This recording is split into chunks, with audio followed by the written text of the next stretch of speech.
बताते चले कि अहमदाबाद प्लेन क्रैश की रिपोर्ट जो है वो सामने आई है और विमान हादसे पर एआईबी की 15 पन्नों की रिपोर्ट है। टेक ऑफ के समय फ्यूल बंद हो जाना, इस बात का जिक्र इस रिपोर्ट में है।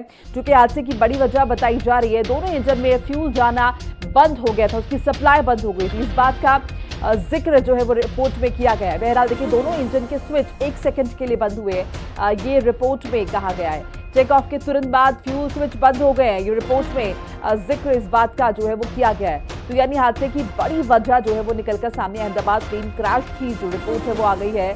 बड़े पैमाने पर लोगों को जान गंवानी पड़ी थी। 15 पन्नों की रिपोर्ट है जिसमें इस बात का जिक्र है, क्योंकि देखिए तमाम तरह के सवाल उठ रहे थे कि आखिर कैसे ये विमान दुर्घटनाग्रस्त हुआ है, बड़ी वजह क्या रही। तो बताया जा रहा है कि फ्यूल की जो सप्लाई है वो जो है कहीं ना कहीं बंद हो गई थी 1 सेकंड के लिए, और अब उस 1 सेकंड में यानी कि 25 फ्रेम 1 सेकंड में, 1 सेकंड में कितना कुछ बदल गया है ये आप समझ सकते हैं, क्योंकि बड़ी वजह बताई जा रही है। बहरहाल देखिए 15 पन्नों की रिपोर्ट है तो और भी बहुत सारी बातों का इसमें जिक्र होगा, लेकिन जो सबसे महत्वपूर्ण निकलकर सामने आ रही वो ये कि टेक ऑफ जब हुआ है तो फ्यूल जाना बंद हो गया, यानी कि सप्लाई उसकी बंद हो गई है।